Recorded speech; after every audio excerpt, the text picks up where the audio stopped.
There's so many things tonight that we wanted to kind of put together in areas of dealing with. But this would be for tomorrow morning, but I thought I just really felt led at the last minute to throw this in. And that is the three major causes for someone to have a demonic problem. There are three things, seems to be three major areas, and I think you'll find that basically your conservative theologians would all agree that these are the basic three areas. The first is ancestral involvement in demonic practices or whatever, the ancestral type thing, where our ancestors have given themselves over to that type thing. And you have that in Psalms 106, 36 through 38, 1 Corinthians 10:20, Exodus 20, 3 through 5. And you really see that if you've adopted children. You know, and you have your own children, and you have that adopted child in your family, and you're wondering, what's going on here? It is so different from the rest of the family, and yet they were all exposed to the same teaching, the same family, the same everything, and yet you see these characteristics. And you say, well, alcoholism must be in the genes. Well, the only bad genes are Levi's. It just isn't genes. There's something more there than a genetic thing that's going on. Now, the world is trying to come up with whatever, but we realize as you read Scripture, 5 different times in the Old Testament, we're told that the sins of the parents can affect a family to 5 generations. But remember, there's a positive thing in Psalms. It says the righteousness of parents can affect children for what? 5 generations. So we're either affecting our families what? For godliness. You know the sign of a godly man? One of the signs of a godly man are his grandchildren walking with the Lord. That's a good sign. And that's why Hudson Taylor is a neat example, isn't he? With his grandchildren and leadership of the mission and so on. There's a good sign there. Now, it doesn't mean that every child and, you know, of every whatever, but basically the children love the Lord. Our granddaughter went to kindergarten in a Christian school in Rhode Island, and it was they go to a hellfire damnation church. You know what I mean? They really preach it, and you're sitting there and you can smell the smoke, and you better go forward. And so the school is hellfire damnation, and she comes home all fired up. And she's got a little brother that's 4 years old. And she comes home and she looks at her brother because she's accepted the Lord, and she said, Jeremiah, do you want to accept the Lord as your Savior? He said, nope. She says, you want to burn in hell? So she was just burning this little kid in hell, and my daughter said, you know, kind of leave him alone. She said, he's not ready yet. Well, he heard her. So anytime he says, I'm not ready yet. So one day, she and her husband were in another part of the house, and our oldest granddaughter came running, and she says, come quick, he's ready.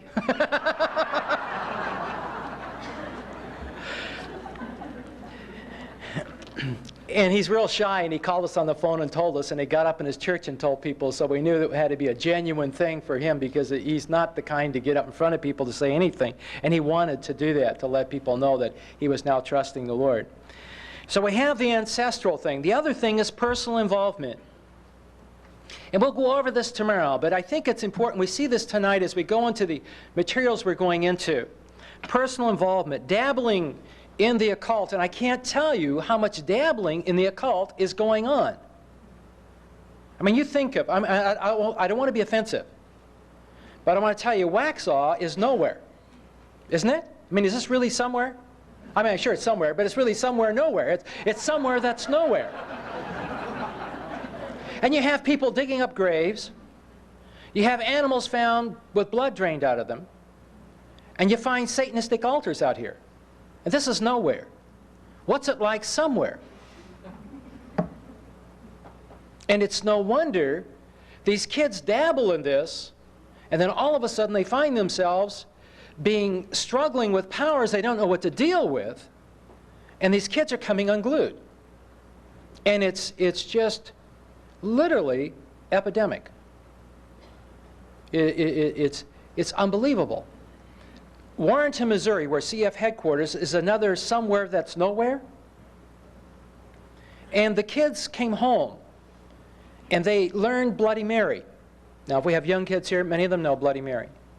And Bloody Mary is the chant that you do to call up a spirit in your bedroom mirror. And the kids were afraid to look in the mirrors. So you're having, and this is in the 3rd and 4th graders we're talking about, are learning. I didn't even know about spirits. And I came from an ungodly family in the 3rd and 4th grade. I mean, I didn't know about spirits all through high school. I didn't know anybody dabbling in this and doing it. Kids will tell you who are in the covens in the high school right here. We know the kids in the covens that are worshiping Satan in high school and in junior high. It's unbelievable, isn't it? I mean, it's unbelievable. In nowhere, you've got them here, and you take school system after school system, college after college. You have got unbelievable amount of kids involved in the occult trying to get power. Did I tell you about the little book I got in our library? I was in our library, and we have a little branch. I mean, Sioux City isn't really somewhere either, but it's more somewhere than here. And I was in our branch library that, was in a mall. Well, when you have a branch library in the mall, it's not much. They had 3 of the same books on witchcraft called Beginning Witchcraft. And I was going to Mexico City to speak just before Christmas. It was last November. So I thought, I'll grab this book out to see what is Beginning Witchcraft. Well, when I started looking at it, it was written on the level of a junior higher. And this book started with simple witchcraft techniques, then mind control, teaching a young person how to control other people's minds by putting thoughts in their minds, making them do things. And they suggested you do things in a line at a grocery store. And how to do it, and I'm not going to tell you how to do it, but how to do it so that you can get someone to turn around and look at you and begin to get people to do things. And then it ended with how to draw your circles to call spirits, to manifest in your circle, and how to keep your folks from finding out and all those kind of things. This is a junior high level. There were 3 of them. I really wanted to steal them. And I wasn't sure what voice was telling me that. But I thought, how can I do evil to do good? But I just thought, oh Lord, don't let any kid find these books. Because you take that book and you go through it, you are going to have power. The wrong kind. The wrong kind of power. The 3rd area is by transferal. Demonic spirits transferring from someone who has demons into someone else. One of the ways is sexually. Demons transfer sexually. Now, if a woman's married to a witch doctor and she gets saved, you don't tell her to divorce her husband. Because God will what? Protect her because she's being biblical, right? God will protect her.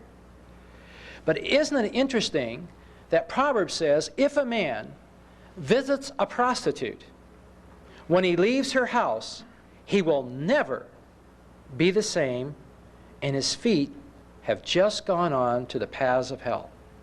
It's interesting when you read that. Did I mention this? The Vietnam soldiers that we deal with? When you do the direct confrontational method, often people see the spirits in their mind, just clearly. And I can't tell you the Vietnam veterans that are seeing these girls, these prostitutes in Vietnam, that as the spirit comes up and begins to speak out of them, they see the prostitute in their mind that they were involved with when that demonic spirit came in them. And it's amazing, all the Vietnam veterans that are having all these struggles, it's amazing, the guys that are coming for deliverance, that all those struggles that there have been for years in the veterans' hospitals are clearing up when they're dealing with the spiritual problem that they picked up visiting these temple girls overseas, when they were overseas. But transferal, it could be transferred. Now, are there any chiropractors here? Now, I want you to hear me. I love chiropractors. Not all of them. I am supported I couldn't be here if it wasn't for the chiropractors that give money for my account. I want you to understand that right off. But you need to know something about chiropractic. And I go to a chiropractor only when I am in excruciating pain. You know, when they don't go to touch me, I just wince. You know, I just somehow, I don't, people say, I just love it. I'm going, I don't love it yet. I hope I never do. It's like loving a dentist chair.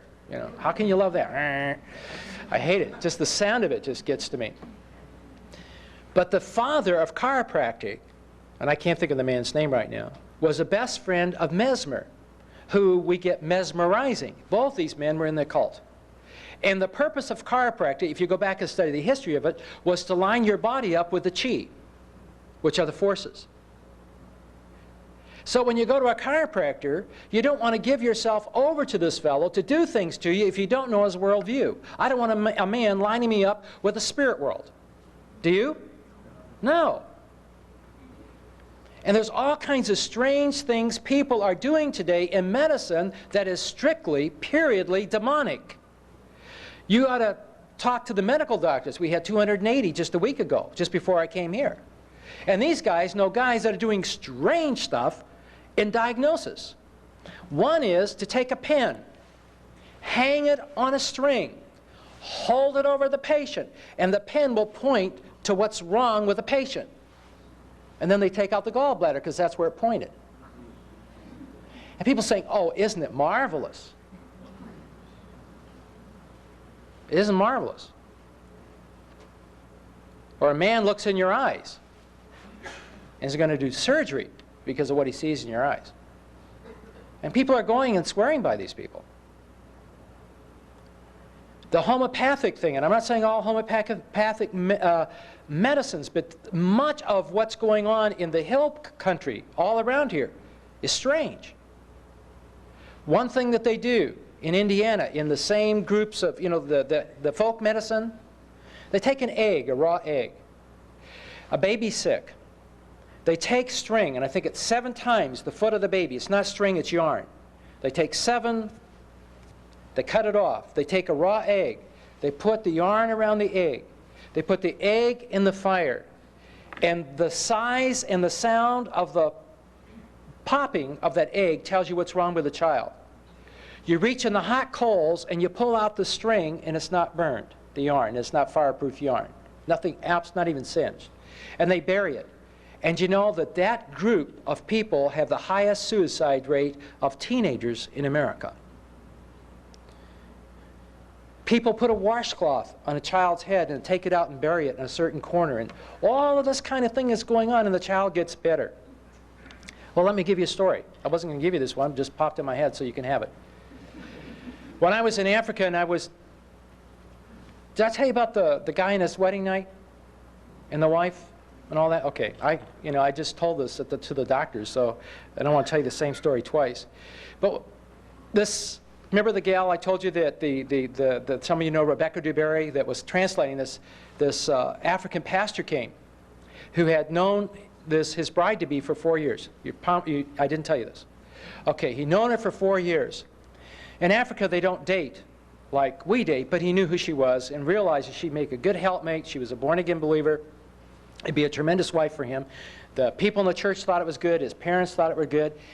He married this girl, and they were in the parents' home. And as you know, in Africa, many families live together because they can't afford to live anywhere else but in the home. He went in to consummate the marriage. And when he went in to consummate the marriage, she was thrown to the floor. And she's laying on the floor having like a seizure, which she had never had one before, like an epileptic seizure. And he looked down, and as he was going for his wife, a voice spoke out of her and said, "Who are you?" And he knew it wasn't his wife.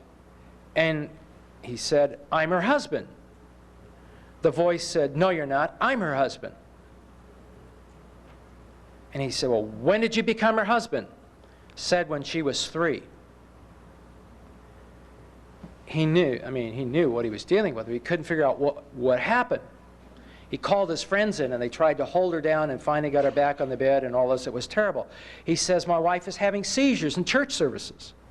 And he's weeping, and Rebecca's weeping. And I don't know what's going on. You hear the guy speaking in French, the translator's weeping, the guy is weeping, and I'm sitting there wondering, what is happening? You know, tell me what is going on here, as she was hearing the story and the torment of this pastor's wife. He called or contacted her parents and said, what happened when she was 3 years old that this would go on? And they said, when she was 3, she almost died, and we took her to a juju man, and he healed her.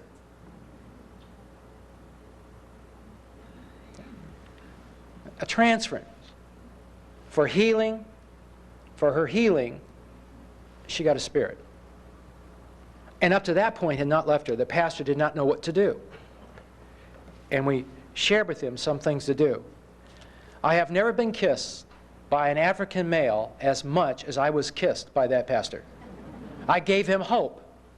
He didn't know what to do. His wife just falling on the floor at any time, not knowing when, but always during a preaching service or something like that. If there was no gospel or anything like that, no problem. But if there was some type of a service, she was almost, sometime during the service, would hit the floor and go into this type of thing. So you got the 3 ways. I want you to look at a psalm that just is so meaningful. Psalm 18.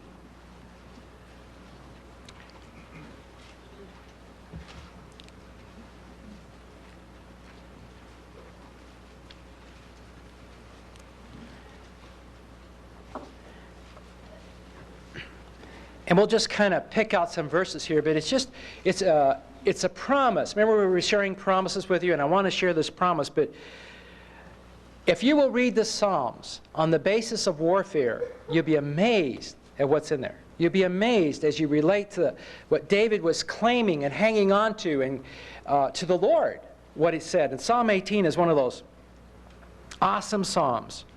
I will love thee, O Lord, with my strength. The Lord is my rock, my fortress, my deliverer, my God, my strength in whom I will trust, my buckler, the horn of my salvation, and my high tower. I will call upon the Lord, who is worthy to be praised. So shall I be saved from my enemies. Verse 17, He delivered me from my strong enemy, and from them which hated me, for they were too strong for me. They went before me in the day of my calamity, but the Lord was my stay. He brought me forth unto a larger place, and He delivered me because He delighted in me. 28, For thou wilt light my candle. The Lord my God will enlighten my darkness. I love verse 34. Often, if you write me a letter, I may include verse 34a. He teaches my hands to war. Isn't that beautiful? He teaches my hands to be skillful in warfare. Verse 35, Thou hast given me the shield of thy salvation. Verse 36, Thou hast enlarged my steps under me, that my feet do not slip. Verse 37, I have pursued my enemy. Verse 39, Thou hast girded me with strength unto the battle. Verse 40, Thou hast given me the necks of my enemies, that I might destroy them that hated me. Verse 48, He delivered me from my enemies. Verse 49, Therefore I will give thanks unto thee. Great deliverance He gives to His king. In verse 50. But tremendous. We jumped quick. I mean, we could read it slowly, but you'd be amazed, reading back through the Psalms, how much he talks about battle and deliverance and the enemy and having victory over your enemies. And God wants us to have victory over our enemies. I'm trying to think which to go into next. I mentioned today that there's 2 things that young people do not like speakers to talk about, and that is dating and music. A lot of kids get themselves in serious trouble in dating relationships. And I think the thing that's frightening today, for me, is to see how aggressive the girls are in a dating relationship. When a girl calls a fellow and asks him for a date, if he accepts, he could do anything he wants to with that girl. I couldn't believe when our son was in high school, all the girls that called, and we'd answer the phone and they'd say, oh, we want to talk to your son. Well, he's not here. He's out jogging or running or whatever he was doing. And they'd say, we had a problem with English. And I'm going, I bet. You want to come over for deliverance, honey? Yeah, I was amazed. You know, it's just, we're living in difficult times. But let me tell you, music is a real problem today. A real problem today. And I can't tell you how many teenagers have come to us in terrible bondage that were struggling with the wrong kind of music. And I remember one teenager I was dealing with. He was 14, and we were doing direct confrontation, which means we were speaking to the spirits and commanding them to speak back. And it was the first time I ever dealt with a demon that had come through music. I mean, it was now, I mean, it's so common, but at that time it was the first one. And the spirit spoke, and I said, what do you do? It was obvious this thing was up in him, and his eyes were all funny and everything. And I said, I'm a demon of music. What do you do? And he said, I'm pushing him towards rock. Well, he was already into rock, but probably satanic rock. And so I asked him, I said, well, when did you come in? And I thought the demon said to me, look it up. I'm not into that kind of music. We've never had it in our home, so I don't even know who these groups are.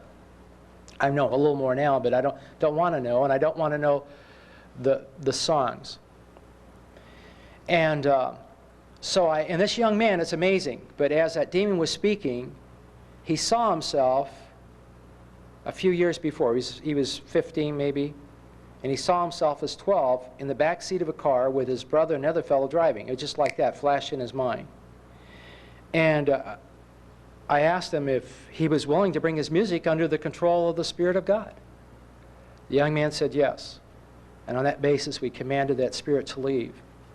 And afterwards, I said to the young man, because the enemy was gone and the young man was able to talk clearly and distinctly, and I said, what did the enemy mean when he told me to look it up? He said, Mr. Logan, he didn't say look it up, he said lick it up. Well, Lick It Up is a song by Kiss. And he remembers listening to that, getting into it in the back seat of the car with his brother and their friend driving. People would come to work and said, you had a teenager here last night, didn't you? The CEF's property is a square-mile property with a lake on it. It's huge. I said, well, how could you tell I had a teenager? He said, well, there's tapes all tore up in the parking lot. These kids would go out there in their car, and boy, the tapes would go after these spirits would speak at them. They didn't want a tape to go with them. We had a young man that came to me. This is one of the young men whose parents were in a ministry. One of the first teenagers I worked with that was not either a missionary son or a pastor's son. And this young man came, and his mother called and said, my son needs to see you. And often when they bring the kids, the mother wants them to see me more than the kids want to see me. You know what I mean? My kid really wants to see you, and they shove him in the room and shut the door. You know, the kid's standing there. Oh, hi, kid. You know. Can I tell you about a kid like that? This is so funny. This mother brought her kid. I was teaching at Calvary Bible College, and to get there you had to go up huge hills. We had an ice storm, and this mother drove this boy in an ice storm to see me up these hills. In Kansas City in an ice storm, in downtown, is no fun driving up these hills with signals in the middle of the hill with ice. But somehow she got there. I mean, I don't even know how I got there. She got there. The kid came in. She said, my son wants to talk to you. She shoved him in, shut the door. The kid sat down and looked daggers at me. I said, do you want to talk to me? No. I said, well, leave. My mother will kill me. You know how long it took us to get here? I said, well, listen, I'll tell you what. I got lots to do. You could sit there, and how long you want to sit? He said, an hour. I said, okay. Well, look at the watch, and when an hour is gone, you can go. So I sat there. I had so much to do. I was grading papers and all that stuff. Finally, I said, the hour's up. I said, you can go, but remember, the door swings both ways. You ever want to come back, come back. Thanks, Logan. I really like you. He walked out. About 3 months later, I saw his mother. She said, I don't know what you told my son, but boy, is he different. What a reputation. Oh, my. I was going to tell you something else, and I forgot the real story. That just popped into my mind. Oh, yes, this boy that came. His problem was when he would go to youth group, he'd look around, and his thought was, which girls should you rape and then murder? This would happen every Sunday night after Sunday night. He'd sit in the classroom at school. Christian girls, the thoughts were stronger than the girls at school. And he thought, there's something wrong. There's something not right. And so he came, and the kid had all kinds of problems. I mean, I can't even tell you. He's multiplied problems. That was just one of many, many problems. And so when I felt that he was ready and we could deal with it, we came against that spirit, because I knew, he said, I am going to do it. I know I'm going to do it. It's like I lose control. I am so afraid that some night I'm going to murder a girl, 15 years old. You hear about kids that say, you know, they shot their folks? You know, you just wonder, this nice kid. This would be a nice kid. Quiet, doesn't talk much, to himself, you know, all those, what they think are good signs. As we commanded the spirits to speak, they were hooked up to slasher music. I didn't even know there was slasher music. It's music about rape and murder that kids listen to today. Horrible music. It's a form of rock music that is just absolutely vile. And this kid was listening to it all the time. And spirits had come into him through this horrible slasher music, now getting him to act out the very things he was listening to. We destroyed the music. The spirits left him. Those spirits left him. And he never had thoughts of rape and murder from that prayer time on, when we prayed with him. He went to the Christian bookstore, realizing he couldn't listen to that kind of music because what it had done to him, there was a correlation between the music. They left. He doesn't hear any. So he went and he bought, guess what? Christian, what do you suppose he bought? Rock. He bought Christian rock music, but he didn't tell me. So now he's playing the same music, but it's got different words. And I began to watch this kid go downhill, but I was traveling to these pastor seminars to the major cities in America, so I wasn't there that much with him. But I thought, there is something. I mean, we made a lot of progress, but there's regress now, but I didn't know what it was. He went from the rock music, after he was listening to that, it just didn't do it for him. He went back to regular rock. And that boy right now is in a mental hospital. A horrible mess, mentally. Horrible. And there was just a digression as he gave back ground to the enemy. Remember what it says in the Word, that it's possible when someone has gone through a deliverance, they can end up 7 times worse. This young man is 7 times worse. He was there.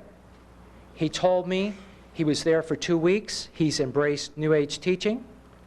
He believes now in reincarnation. Some fellow came and said, I know you have spirits. I knew he had spirits. We didn't have them all out because this guy had a lot of areas in his life that we had to work with. And this guy said, I will call your spirits into me and to myself. This was the New Age fellow. But he said, you must pray this prayer. Now here is a kid in an evangelical church, strong church. You must pray this prayer to St. Jude 6 times a day, and you cannot mention the name of the spirits that have come out of you, because if you do, they'll come back. So when I went to see him, he's really excited. He's praying to St. Jude, and he said, but I can't tell you the spirits. I said, well, I know what spirits came out of you. And he said, yeah, those, but I can't say them, they'll come back. I said, then they didn't go. You are one deceived young man. And then later on he said, they're back. And I said, I know they're back. They never went anywhere. And you just got deeper into this, getting into the New Age stuff. And it's just awful what is happening. His mother's weeping over him now. He's worse off as he went back to his music. Let me share another illustration of music. If you would like some music material, I would be glad to see that you get it. If you want to write your name, a whole booklet on this whole area that we can see comes to you. I'll see that you get it. And I know that if you're a missionary, that the organization, Bill Gothart's organization, the brand new booklet they put together on rock music is awesome. It's just awesome. It just came out, and I know he would send it to you. If you want it, put your name and address on it, and I will collect them. I'll call his sister on the phone, who's his secretary, and ask Laura if we can't send them, and they can send you those free. Now, don't ask for 100 of them. If you have one and you can use it, I know that they would make it available to you. I know that they would. An Awana missionary from Africa came to America. This just happened this year. First time ever in America. He's driving in a car. This is an African. He punches in the radio thing with another family, or someone punched it in, and he's hearing music. And they say, this is a Christian radio station.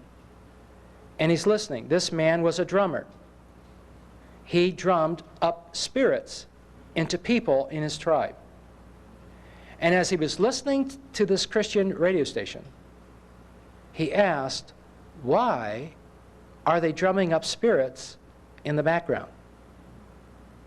Now, he's an Awana missionary. You can call Awanas to find this out. His name and everything is in the Gothard book. That's just one testimony. So this man was telling Bill. So Bill gave him $100 to go to the Moody bookstore to buy contemporary Christian music, and for this fellow to listen to the music and evaluate it as an African drummer who all of his life, up to the point of becoming saved and being a Awana missionary, called up spirits with the drums and went through and documented what songs used the same kind of drumming that he used to call spirits. That's just one testimony like this on one page of this book.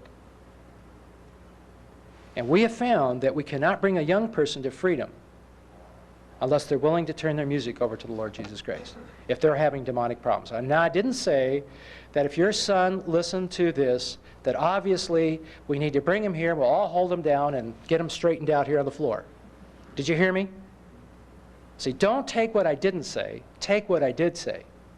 We're saying if a young person has demonic problems and he's listening to rock music, this young person will not get free, and you could bring in men, professors that have done this longer than I have, that are credible men, and they'll tell you the very same thing. You cannot be listening to that kind of music and get free. So that's something you want to deal with. Another thing that is very dangerous, that we're finding sweeping young people, are these games, quote-unquote games, occult games that kids are playing. I was teaching summer missionaries for CEF, these kids that go out during the summer in Missouri. And they were going to travel in the state of Missouri. There was a 15-year-old kid, and I spoke in the area of not grieving the Holy Spirit of God. And when I got through speaking, I looked over, and this boy was crying. 15-year-old boys don't like to cry in front of other 15-year-olds and 16 and 17-year-olds, but he was crying. My heart went out to him, so I just walked over and I said, is there anything I can do for you? And he said, no, everything's okay. And I thought, well, if everything's okay, why are you crying? You know, you just don't do this.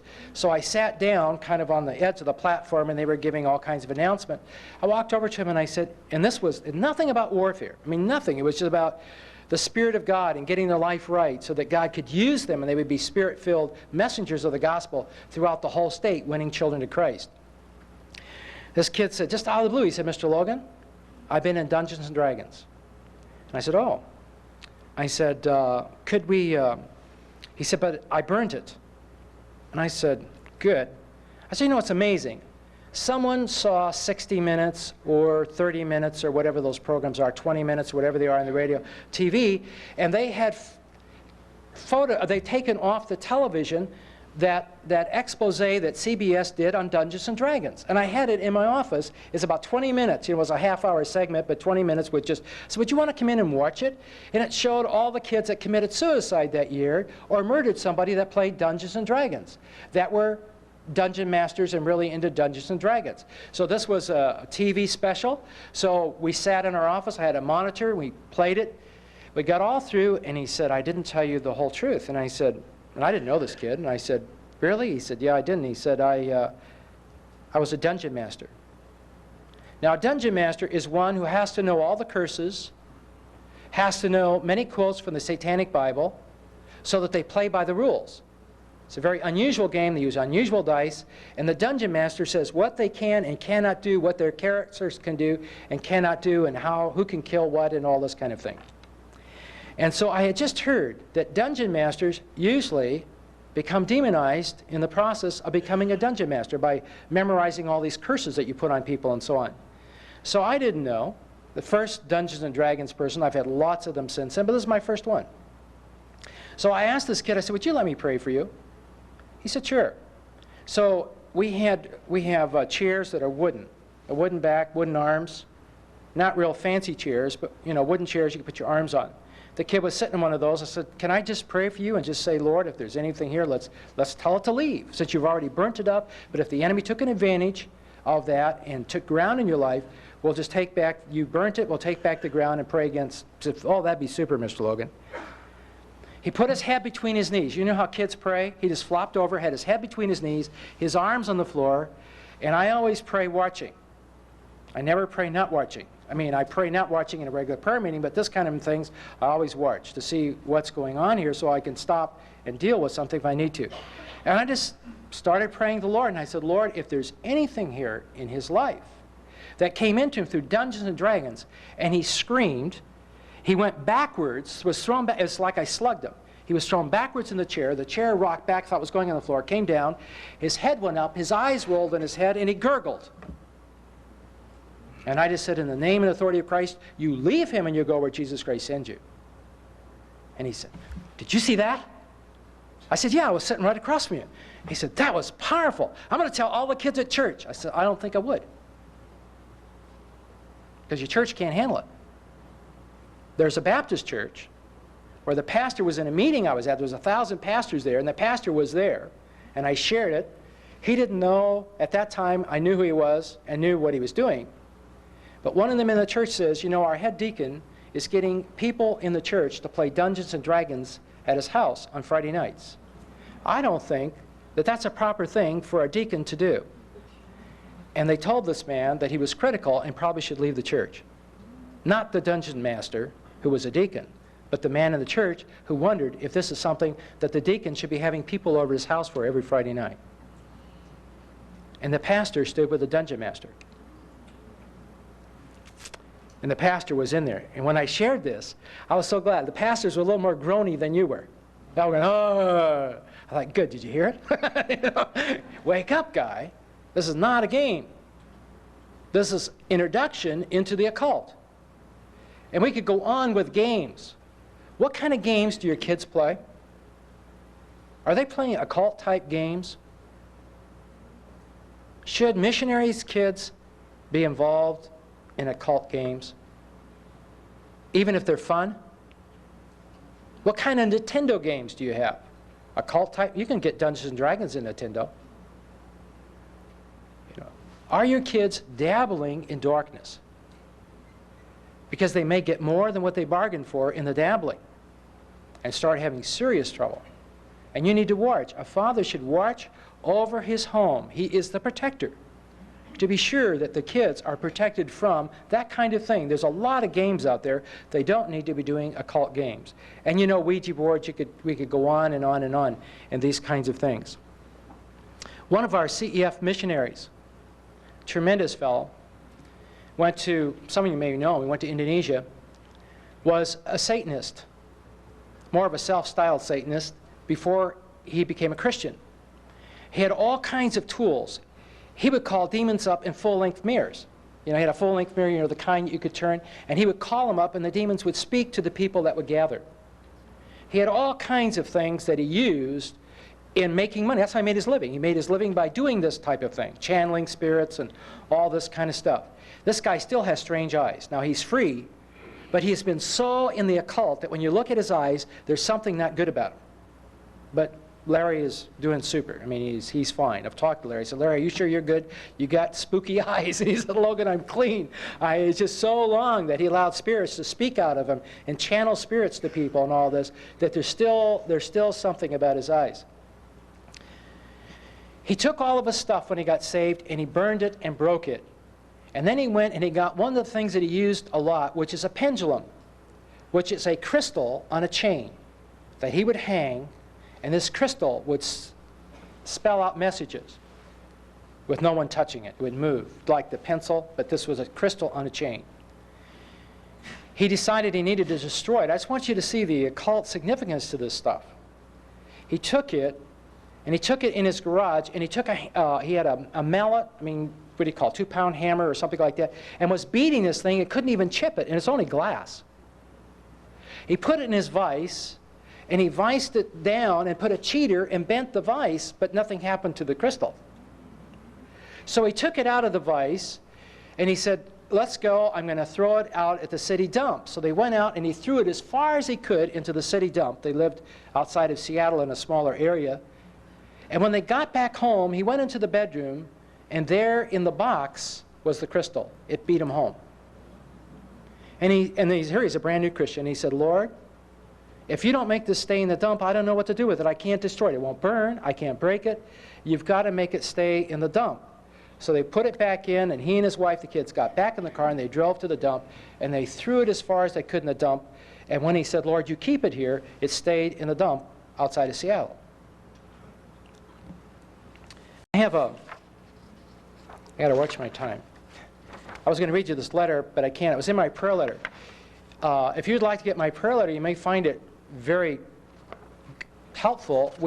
We have testimonies of people in there that are credible. This last prayer letter this is a testimony of an IFCA pastor, and the other testimony is of a missionary son who has become a medical doctor. And his deliverance, and he didn't write his testimony till he'd been delivered from demonic sexual powers for over 8 months. And he wrote his testimony of the 8 months of freedom and the change in his life after he got those things dealt with.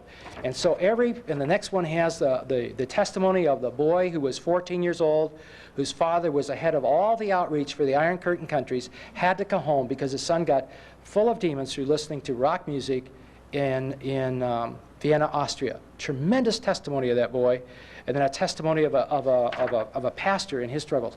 But we wait at least, sometimes it's a year and a half before we will allow someone to write a testimony that we put out. We want to be sure that the person is walking in victory and that the deliverance is totally complete. But I can't read you this whole thing, but just let me tell you this story. This pastor was extremely exhausted, and they said to him, how would you like to go to our condo in Arizona? And he said, super. So this fellow loaned him his condo, and they drove to this condo, neat. They couldn't afford something like this, beautiful to stay. They went in there, and they sat down in that evening and ate. It was late. They went to bed. There was nothing. The next morning, he got up, went out in the living room, opened his Bible to have his devotion, and his mind was flooded with the most evil, wicked thoughts. And he's going. And he said, Lord, and he asked God's forgiveness for this. But it wouldn't go away. His mind was flooded again and again and again with wicked, evil thoughts. And he thought, this is not me. You know, I don't struggle with these kind of things when I have devotions. And he looked around, and it says, about this time the Lord seemed to impress me with the idea there may be some object in the room through which Satan was able to exert some evil influence. And so, after not seeing anything, couldn't figure anything out, he prayed and asked God to direct him to whatever object may be the source of trouble. And as he continued to sit there reflecting on unique problems, he looked around the room, and all of a sudden, he saw a small black statue, hand-carved. The kind you would pick up in a novelty store. It just looked like a harmless thing on the top of the bookcase about 5 inches high. He walked over, picked it up, and he turned it around. To his utter amazement, there was a little sticker on the back of this thing. It said, the God of Success. And there followed a little prayer, which if one prayed, if they needed success, would get success. If they would pray to this little object and pray the prayer on the back. He told his wife, they took the thing into a spare bedroom. Now, he couldn't destroy it because it wasn't his. So he took it in a spare bedroom. He opened the bedroom door and opened the closet, put it face down in the closet, and asked God to keep it there, and any powers associated, keep it there because it wasn't his. They went through the whole rest of the vacation with no problems like that coming into his mind. Then, when they got back, He said they called the owners of the condominium to thank them for staying there and so on. And he said, "You'll never guess what we experienced at your condominium." To which the fellow who owned it says, "Don't tell me, let me guess. Was it something related to that little black statue on the bookshelf?" The pastor was utterly amazed that he should think that. Well, the incident was related to the owner of the building. He said he responded that the idol had been received at a Christmas party where you couldn't give a gift over $2. And the man who got the idol got it at a garage sale and gave it to this man that stuck it on a shelf. And he said, "We were always going to throw it away," and they threw it away. The first secretary for the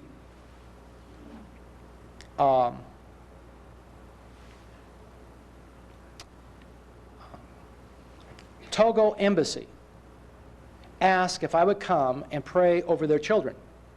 The first secretary is the one who takes over when the ambassador's gone, and her sister is the ambassador in Washington, D.C. So they asked me to come, and I came to the home. Of course, they speak French. I don't speak French. I had an interpreter. We prayed over the children as they brought them into the living room. She has tons of kids, and some that were there. We prayed over everybody's kids, I think. And we prayed over the kids. They were all Christians. This is a Christian family. And they're moving into a new home. They said, "Would you come to our home and dedicate our home to the Lord and pray God's protection?" So we went to another section there in Accra to this beautiful home that was being painted. And this home had two sections. It had a living room with sleeping quarters upstairs, and then another whole section. And you went in, and there was an open courtyard that you could walk upstairs, and you could go both ways. Well, I went, and this house is empty. And they had the doors locked into the section where the children would be sleeping upstairs. It was a big, big balcony-like. And I went, and I put my hand on the door, and I began to pray God's cleansing on this empty house. And as I was praying, my hand was being pushed off the door by nothing. I mean, nothing you could see. And I never said a word. I'm just praying. My interpreter is putting more oomph in my prayer than I am, as he's doing it in French to the first secretary and her husband and those that were there. And we got through praying. He looked at me. He says, "Jim, there were spirits there." I thought, how did he know? I mean, how did he know? I was the one who had the hand on the door, and it was my hand being pushed off as we prayed. And when we finally commanded it to leave, everything left. I mean, my hand, there was no more pushing against the hand on that door. He said, "I saw them. They were Chinese spirits." They checked out later on. It had been the Chinese embassy people had lived in there. And we got rid of them. Now, we want to keep this in balance. Please keep it in balance. Don't go home and throw out everything. Anything of value, call me first. I'll bring my suitcase over.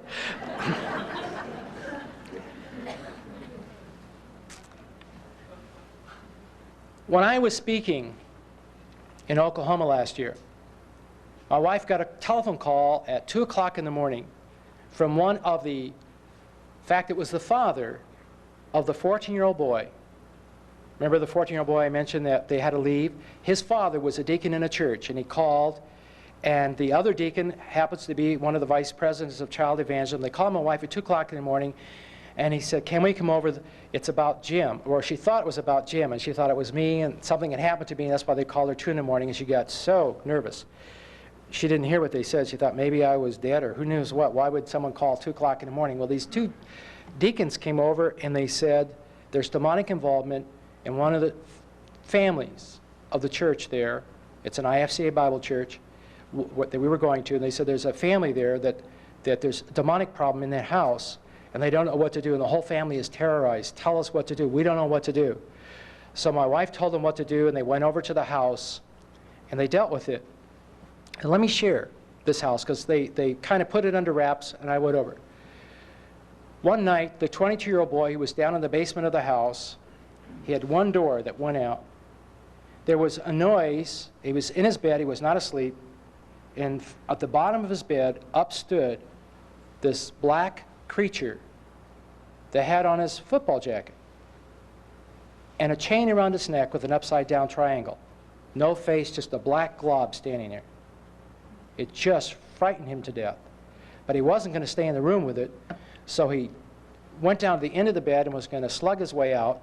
And when he slugged at it, the jacket fell to the floor, it disappeared, and he ran out and he ran upstairs because his bedroom went this way and there was a door, there were two doors. The door to the kitchen was right next door, and you'd open the door and go up the stairs into the kitchen. He ran upstairs, his mother said, "Don't tell the rest of the family about this." So she said, "Okay." She won't tell.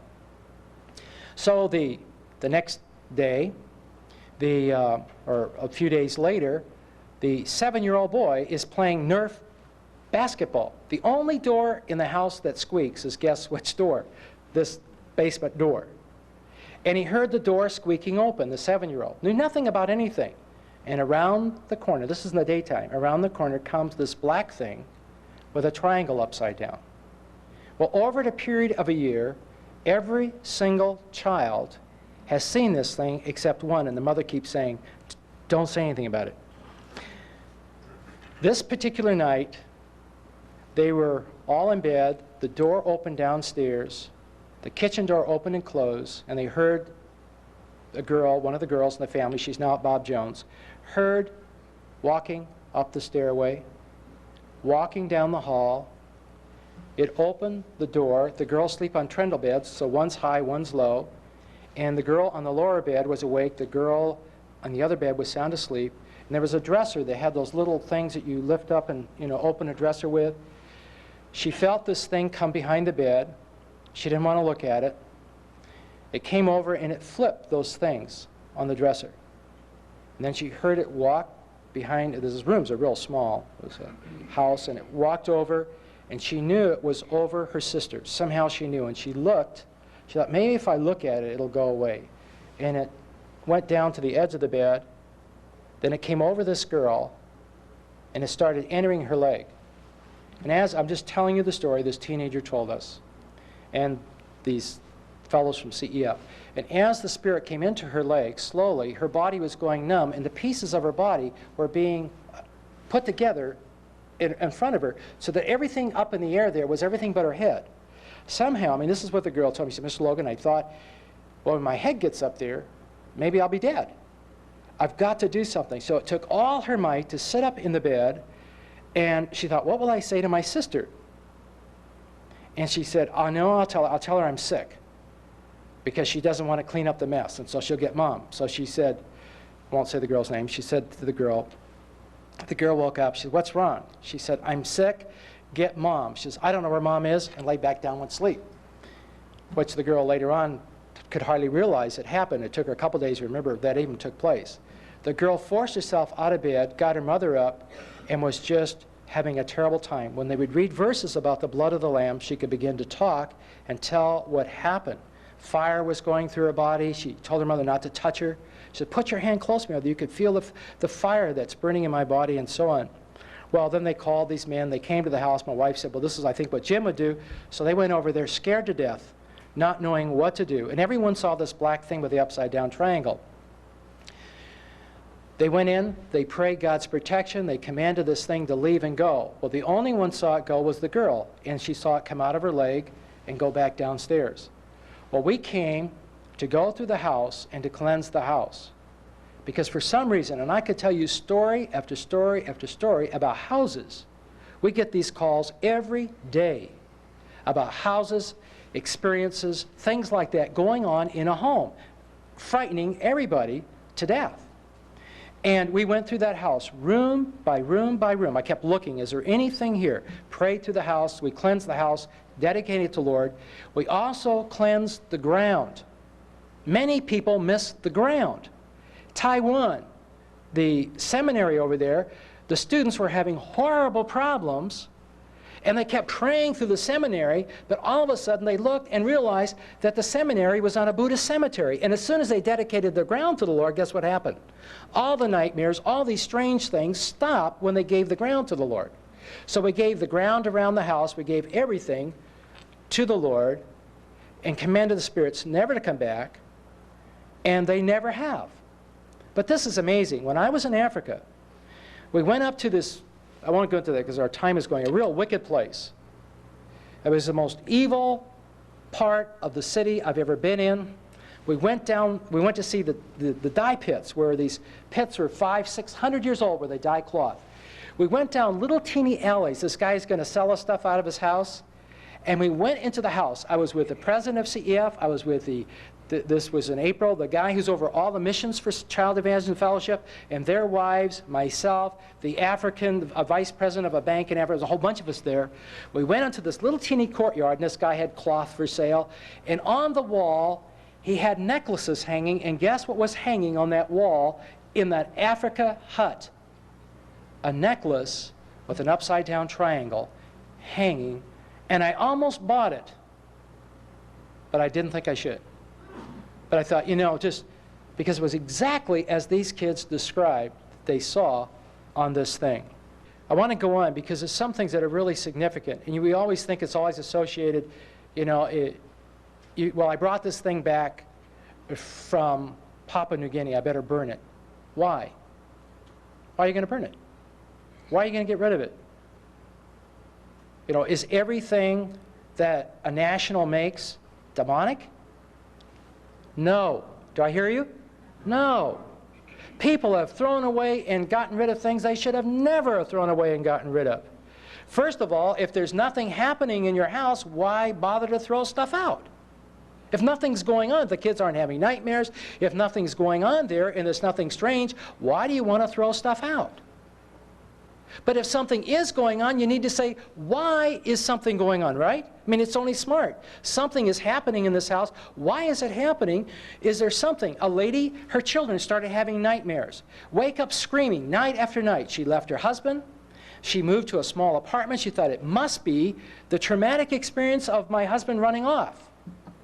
But all of a sudden, she realized that the twin beds that the boys were sleeping in, that they were screaming in, her sister gave them to her from two homosexuals.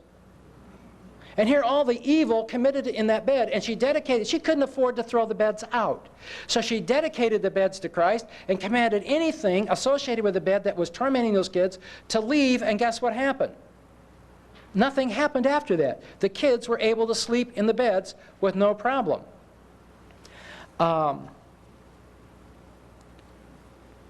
There was this one, I want to share another house. This happened just before I came here. Got a telephone call from Connecticut, Dallas Seminary pastor. Said, they didn't teach me in Dallas how to deal with this. You know Ron Blue? Ron Blue called me and said, Jim, tell me about that pastor. We need to get the fellows at Dallas Seminary understanding the work of the enemy. They're not prepared to go out here and pastor churches. They don't know what's going on. But this is what happened.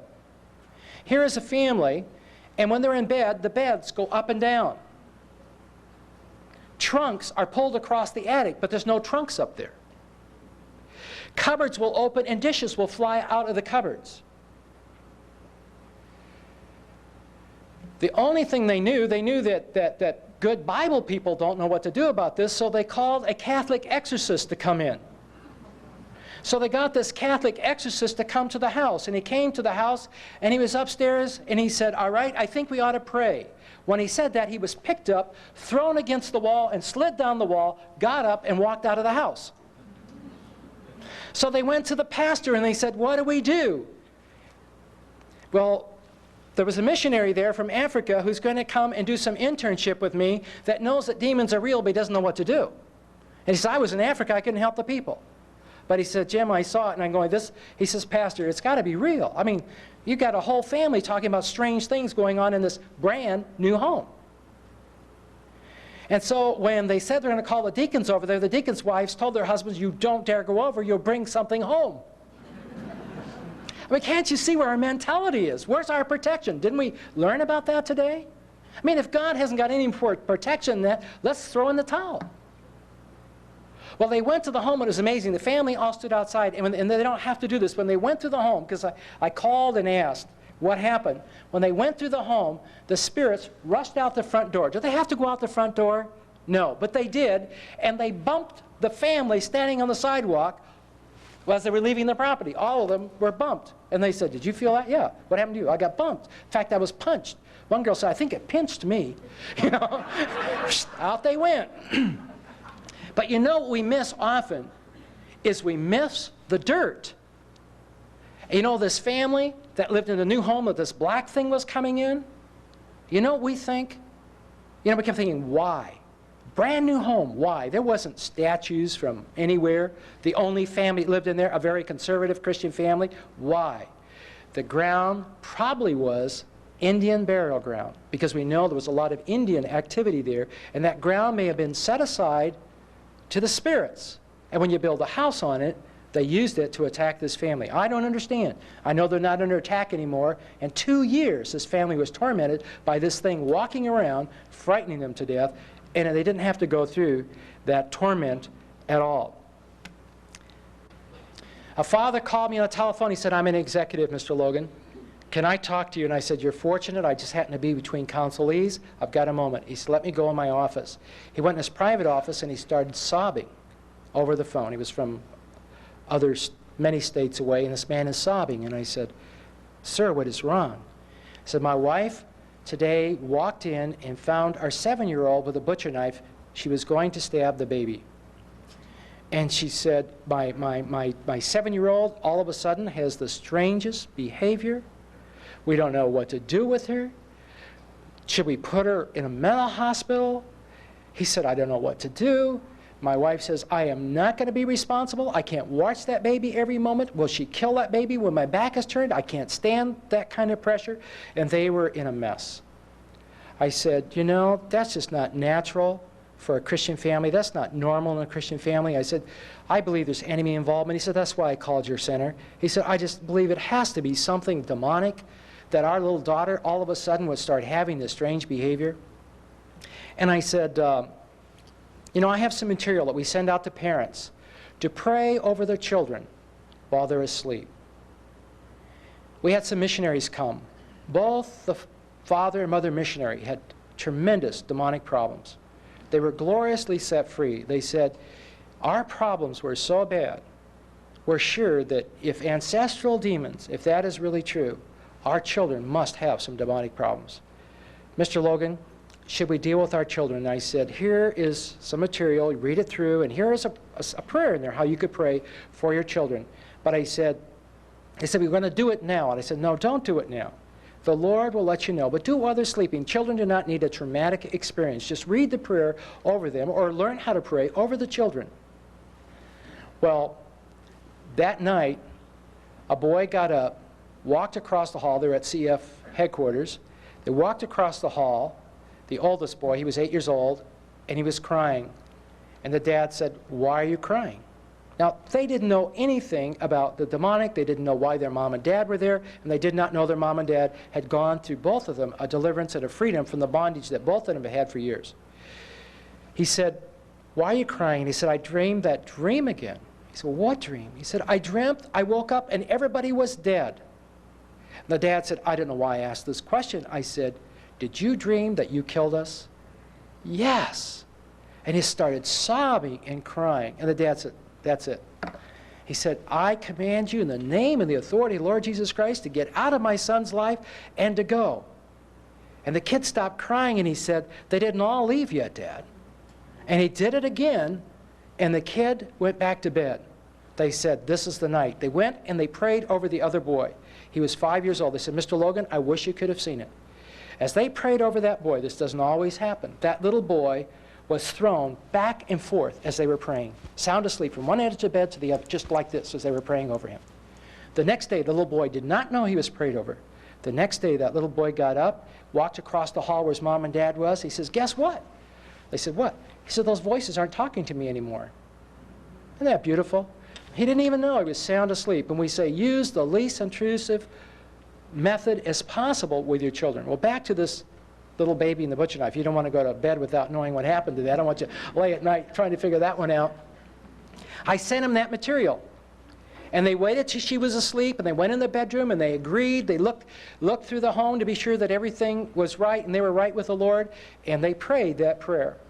And he called me and said, Mr. Logan, it's really wonderful. She's doing super. And I was so excited. But about 2 months later, I get a phone call, and he's crying again, and he said, she's as bad or worse. She had the butcher knife again at the baby. And my wife says, we just can't go like this. And I said, there's got to be something. There's no way that that little child has done anything themselves, because God protects them, that that child could have done something themselves in some way to get full of demons that would try to murderous, violent spirits. I said, it just can't be. And I asked this question. I said, do you have any artifacts? I've never asked that question before. They said, yeah, we do. In fact, we have a missionary that we call Occult. And he has given us things. And I'm going, because there's nothing else on them. They don't watch television. They don't have a TV. They don't have rock music. They don't, I mean, there's none of that kind of stuff. So, you know, if that would be way out, there's none of that going on. So I said, well, what do you have? And he said, well, I have a mask. And I thought, ah, good, a mask. You know, they use those in dancing and worship. He said, the missionary carved it. And I'm going, no, that's not it. And then he said, well, I got a tie tack. And I'm going, tie tacks? I've got more than that from Africa. You know, that's just a tourist thing. That can't be it.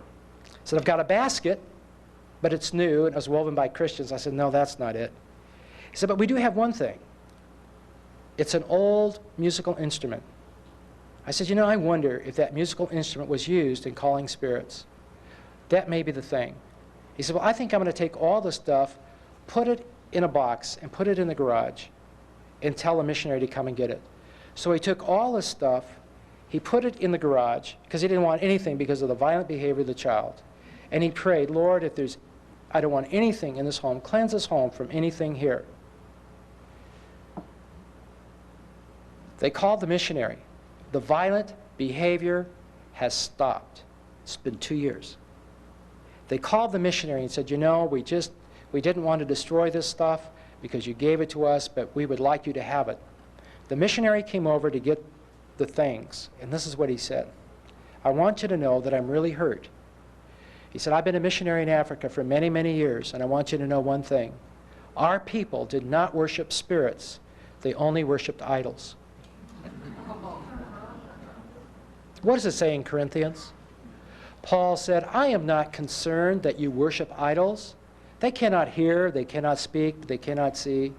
But when you worship idols and make sacrifice to idols, you are sacrificing to what? Demons. Now don't go home and throw out everything from Papua New Guinea. You promise me that's, remember, out of balance, isn't that what Satan wants you to do? Clean the house out, throw everything out. Maybe you ought to throw the kids out too. They were born there. You know? And this one we don't mind. Don't do that. That is the enemy. That is of the enemy. But if you have something strange going on, and if you have something that was used in worship, maybe you need to get it out of your house to see if it's that. Not everything. You realize that, don't you? And I know people get into extremes. I mean, people come in my office and I have all this stuff from all over the world, and they're almost afraid to sit down for fear that I've got all this demonic stuff on my cadenza. You know, it's just carvings and stuff that have no significance at all, demonic. Be wise, would you? This is important. I want you to know, I can't tell you the people that are struggling because of things in their home that they need to get rid of. But if nothing is happening, don't throw things out. But one other thing, don't have evil in your home. And I'm not talking about stuff you brought from the mission field. I've mentioned this before. I cannot tell you the young men who were in bondage, sexual bondage, that got into bondage from their father's hidden pornography. The father did not even know that his son found it between the mattress and the box spring. I've asked kids, how did you find it? I mean, you can't get a teenage boy close to a mattress and box springs. You know, here he's got his hand under it, and he pulls out his dad's magazine. Guess who let him there? Or the kid, I mean, we have kids, they say, you take out the bottom dresser drawer, you pull it all the way out, and on the floor, guess what's there? Playboy. My dad's Playboy. Stuff like that. And the kids get into pornography and into bondage the parents don't know anything about. You know, often what parents will allow in moderation, their kids will take to excess. And the enemy will use that which is not right. And maybe a father says, well, I don't see how anyone could say I don't have a real problem with this. But their kids go into tremendous bondage. A pastor came up to me one time, and he shared this at one of the pastor seminars. It's so neat. His son he heard this somewhere about the magazines between the mattress and box springs. And The son reached his hand under his pastor father's bed, and between the mattress and box springs, there was a magazine. And the kid grabbed a hold of it, and his heart sunk. And he pulled it out, and the magazine was Holiness to the Lord. Praise the Lord. You know. Father, we pray for wisdom. Oh, Lord. If something is going on in our homes, if our children are waking up screaming, Lord, may we be wise. And if there's something there that is of the enemy, Lord, lead us to it. Give us that inner witness that this needs to go. Lord, may we not be extreme, but Lord, may we realize that places and things that have been dedicated to the enemy often will have forces of darkness attached to it. Give us wisdom, Father, as we seek to be wise moms and dads. In Christ's name we pray. Amen.